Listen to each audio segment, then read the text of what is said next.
तो आज हम गोलीय दर्पणों के प्रकार पढ़ेंगे। पिछले वीडियो में हमने गोलीय दर्पण के बारे में पढ़ा था। आज गोलीय दर्पणों के प्रकार। गोलीय दर्पण कांच के खोखले गोले से काटकर बनाए जाते हैं। ये कांच का खोखला गोला है, ये इसका केंद्र है और इसमें से एक ये छोटा सा भाग काट लिया और इसके अगर हम उठे हुए तल पर पॉलिश कर दें, पॉलिश का की बताई थे, चांदी अथवा पारे की पॉलिश कर दी जाए और परावर्तन दबे हुए तल से हो तो उसे हम अवतल दर्पण कहते हैं। अवतल दर्पण कहते हैं। दूसरा क्या होता है, इसमें से गोली दर्पण में से छोटा सा भाग काट लिया, अगर पॉलिश इसके दबे हुए तल पर कर दी जाए और परावर्तन इस उठे वाले तल से हो तो इसे हम उत्तल दर्पण कहते हैं। तो गोली दर्पण हमारे मुख्य रूप से दो प्रकार के होते हैं। पहला है हमारा अवतल दर्पण, कॉनकेव मिरर। अब इसकी आप परिभाषा लिखेंगे, वह गोलीय दर्पण, वह गोलीय दर्पण, ये वाला, जिसके उठे हुए तल पर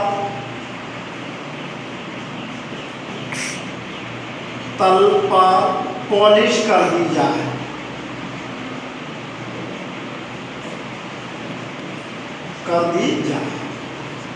और परावर्तन दबे हुए तल से हो,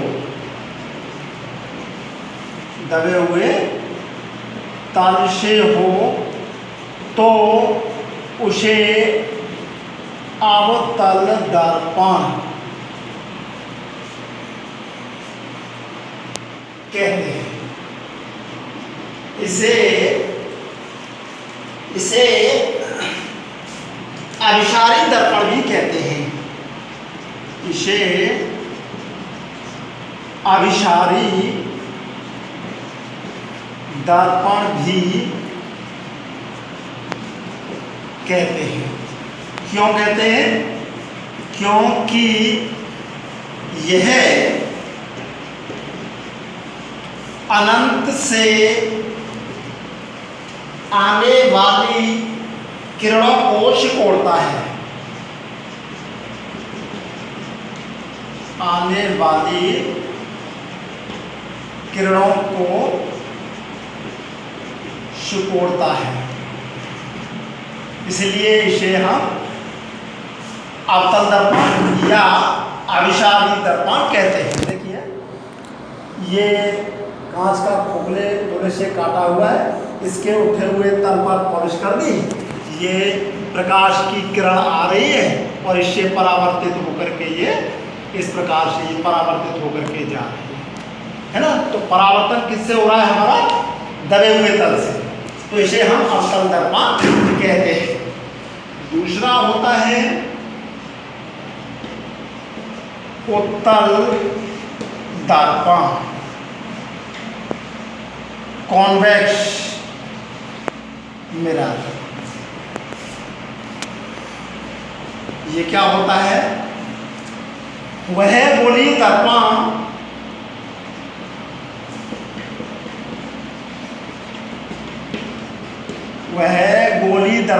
जिसके दबे हुए तल पर पॉलिश कर दी जाए, जिसके दबे हुए तल पर पॉलिश कर दी जाए तथा परावर्तन उठे हुए तल से हो तो उसे उत्तल दर्पण कहते हैं। इसका दूसरा नाम भी है इसे अपसारी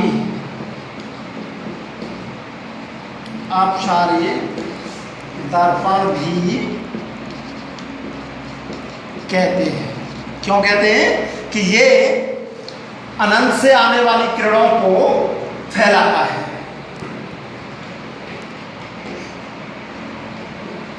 क्योंकि यह अनंत से आने वाली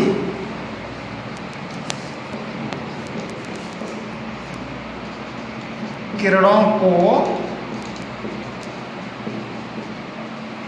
फैलाता है।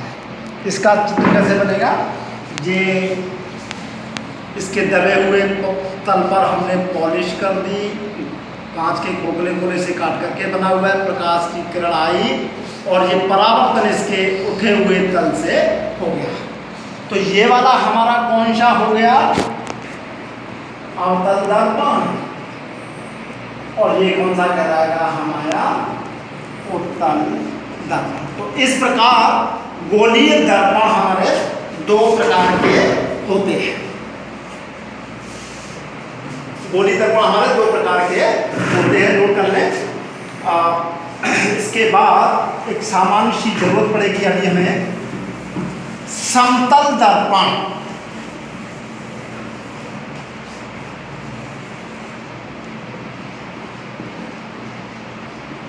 समतल दर्पण, प्लेन मिरर। रोज अपने घरों में हम इस दर्पण का प्रयोग करते हैं। अपने सुबह जग करके या नहाने धोने के बाद अपना चेहरा देखते हैं। घर पर प्रयोग किए जाने वाला दर्पण वो हमारा समतल दर्पण होता है, जिसका एक तल बिल्कुल समतल हुआ और इसके एक तल पर पॉलिश कर दी जाती है और दूसरा तल हमारा परावर्तक तल होता है। यह हमारा समतल दर्पण। तो वह दर्पण जिसका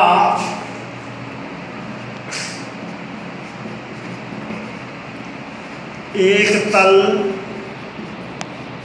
समतल होता है और दूसरे तल पर पॉलिश होती है।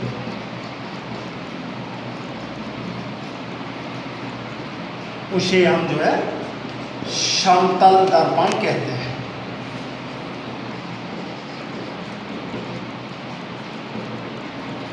अब इस समतल दर्पण के लिए कुछ बातें हमें याद रखनी है, वो बड़ी महत्वपूर्ण है। तो समतल दर्पण के लिए कुछ महत्वपूर्ण बातें हैं। समतल दर्पण के लिए महत्वपूर्ण बातें हैं। नंबर 1, सबसे पहली बात कि समतल दर्पण से बना प्रतिबिंब सदैव आभासी तथा सीधा होता है। समतल दर्पण के द्वारा जो प्रतिबिंब बनता है वो आभासी और सीधा होता है। सुबह जब हम अपना चेहरा देखते हैं दर्पण में, तो हमारा चेहरा दर्पण के अंदर सीधा दिखाई देता है और आभासी होता है। दूसरी बात, समतल दर्पण से बने प्रतिबिंब का आकार वस्तु के बराबर होता है। जितनी बड़ी वस्तु दर्पण के सामने रखेंगे उतना ही बड़ा प्रतिबिंब बनेगा। तीसरी बात है, समतल दर्पण से प्रतिबिंब उतनी ही दूरी पर बनता है जितनी दूरी पर वस्तु रखी होती है। दर्पण के सामने जितनी दूरी पर वस्तु रखी है उतनी ही दूरी पर प्रतिबिंब बनता है। चौथी बात बड़ी महत्वपूर्ण है, ये छोटे छोटे कंपटीशन में भी पूछी जाती है। चौथी बात विशेष रूप से ध्यान देंगे कि यदि दो समतल दर्पण थीटा कोण पर झुके हैं, दो दर्पण किसी भी कोण पर झुके हुए हैं, तो उनके बीच रखी वस्तु के कितने प्रतिबिंब बनेंगे? तो उनके बीच रखी वस्तु के प्रतिबिंबों की संख्या, तो प्रतिबिंबों की संख्या को हम n से व्यक्त कर रहे हैं n बराबर 360/थीटा। ये प्रतिबिंबों की संख्या है। कब? जब 360/थीटा का मान विषम है तो n बराबर 360/थीटा, या फिर n बराबर 360/थीटा -1। ये कब लगेगा? जब 360/थीटा का मान सम होगा। जब सम होगा तो प्रतिबिंबों की संख्या इस वाले सूत्र से हम ज्ञात करेंगे। और 360/थीटा का मान अगर विषम है तो प्रतिबिंबों की संख्या n बराबर 360/थीटा होती है। पांचवा बिंदु है, h ऊंचाई के व्यक्ति को पूरा प्रतिबिंब देखने के लिए h/2 ऊंचाई के दर्पण की आवश्यकता होती है। यदि किसी व्यक्ति को अपना पूरा प्रतिबिंब देखना है तो उसे अपनी लंबाई की आधी लंबाई के दर्पण की आवश्यकता होगी। एक व्यक्ति की लंबाई 6 फुट है तो उसे अपना पूरा प्रतिबिंब देखने के लिए 3 फुट के दर्पण की आवश्यकता होगी। अपनी लंबाई के आधे दर्पण की आवश्यकता होगी। छठवां पॉइंट है, जब कोई व्यक्ति समतल दर्पण की ओर v वेग से चलता है तो प्रतिबिंब 2v वेग से दर्पण की ओर आता हुआ प्रतीत होगा। अगर दर्पण की ओर कोई व्यक्ति v वेग से चल रहा है तो उसका प्रतिबिंब 2v वेग से चलता हुआ प्रतीत होगा। जैसे मान लिया कोई व्यक्ति दर्पण की ओर 10 मीटर प्रति सेकंड के वेग से आ रहा है तो उसे दर्पण में प्रतिबिंब 20 मीटर प्रति सेकंड के वेग से आता हुआ प्रतीत होगा। अभी और बातें हैं।